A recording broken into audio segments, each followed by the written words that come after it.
The world didn't end with a bang. It didn't go out in a blaze of cinematic glory or a sudden, clean strike.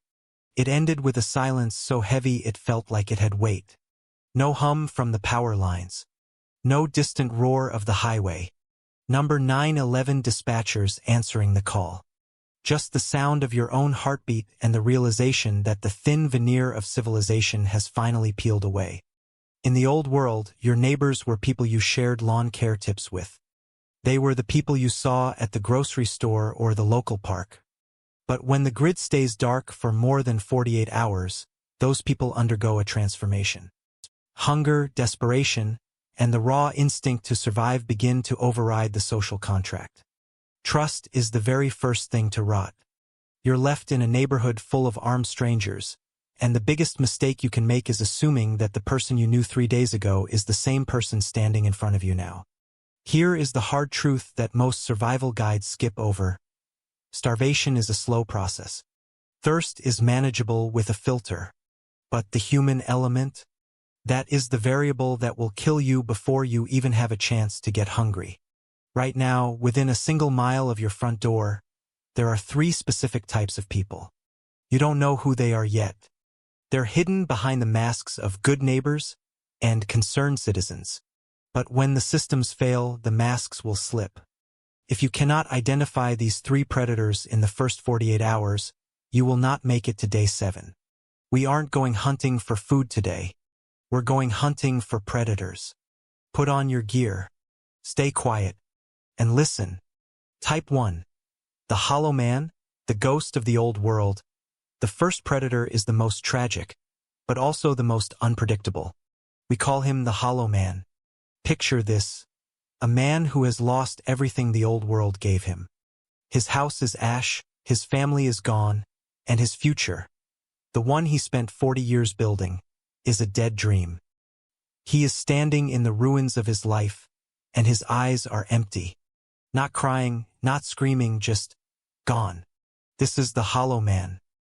He is a person who has already experienced his personal apocalypse, and now he is just a shell walking through yours. Why he is a lethal threat.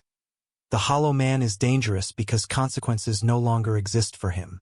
In a civilized society, we are kept in check by what we have to lose: our jobs, our reputations, the safety of our children.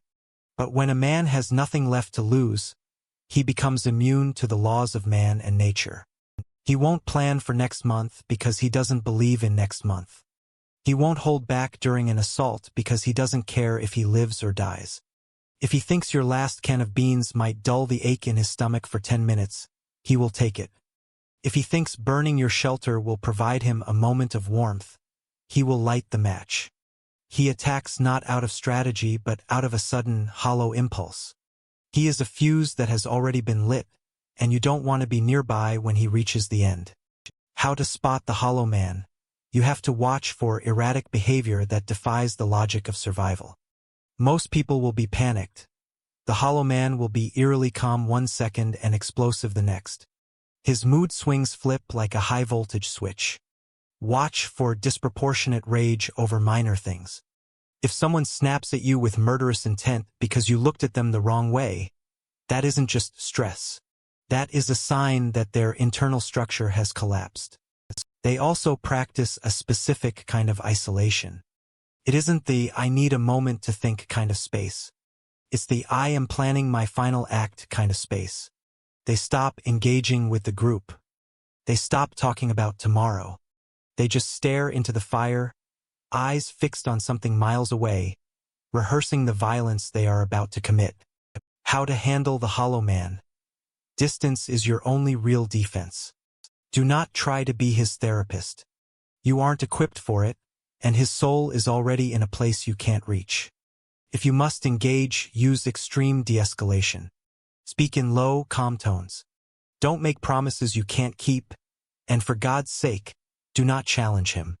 Let him feel heard without giving him an ounce of power over your situation. But here is the brutal reality. Sometimes empathy is a liability. If a Hollow Man is in your group and his instability is putting your family at risk, you cut him loose. You cannot save a person who has already decided to drown. If you try, he will wrap his arms around your neck and take you to the bottom with him. Type 2. The operator, the professional of violence. Next, we meet the operator. If the hollow man is a ghost, the operator is a machine. This is the ex-military, the former gang member, the disgraced cop, or the career criminal. It doesn't matter what uniform he wore in the old world. What matters is the language he speaks. Violence. While everyone else is reeling from the shock of the collapse, the operator is finally in his element. Chaos isn't a disaster for him. It's a playground. Why he is a lethal threat. The operator is dangerous because he is comfortable with conflict. He has been in the mud before. He has looked down the sights of a weapon and made the decision to pull the trigger. He won't lose sleep over taking what you have because he has already rationalized violence as a tool for survival. But he isn't just a thug. He is strategic. He knows how to organize people, how to establish a perimeter, and how to intimidate without saying a word. He doesn't just want your food, he wants to control the source. He wants to be the one who decides who eats and who starves. He is a predator who understands the value of a pack, and he will lead it with an iron fist. How to spot the operator? Look for the physical tells that the old world couldn't wash away. It's in the way he moves, shoulders back, weight balanced, eyes constantly scanning the environment. He isn't looking at the scenery. He's looking for exits, cover, and threats. He projects a level of confidence that looks like bravado to the untrained eye, but it's actually a deep-seated competence. He stays calm under pressure. When a window shatters or a shot rings out, everyone else flinches. The operator moves. He has been in enough fights to know that fear is a luxury he can't afford. While you are shaking and trying to remember where you put your flashlight, he is already calculating the distance between your position and his. How to handle the operator? The most important rule: never bluff. If you try to act tough without the skills to back it up, he will smell the lie in seconds. And once he knows you're a fraud, he will exploit you. Avoid direct confrontation whenever possible. If you are forced to deal with him, offer utility. The operator respects strength, but he prioritizes utility. If you have information, a skill, or a trade item he needs, you become an asset rather than a target. Be useful, but never be weak. Set your boundaries early and clearly. Make it understood that you are not an easy target, but do it without issuing overt threats that might provoke him into proving his dominance. It's a tightrope walk. You have to stand your ground while leaving him a way to back down without losing face. If he is leading a group, be doubly cautious. He will inspire a cult-like loyalty through a mix of fear and protection. Prepare for the long game. Type 3. The smiling predator, the savior facade. Finally, we come to the one you truly won't see coming. The most dangerous of the three, the smiling predator. He doesn't look like a hollowed-out ghost, and he doesn't look like a hardened soldier. He looks like exactly what you're praying for. He looks like a savior. He's the one who organizes the neighborhood watch. He's the one who offers to share his extra water filters. He's the one who asks how your kids are doing and remembers their names. He builds trust faster than anyone else because he knows that in a crisis, people are desperate for a leader to tell them everything will be okay. Why he is the ultimate threat. The smiling predator is the master of deception. He doesn't need to use a gun to take your supplies because you'll hand them to him voluntarily. He thrives on soft power.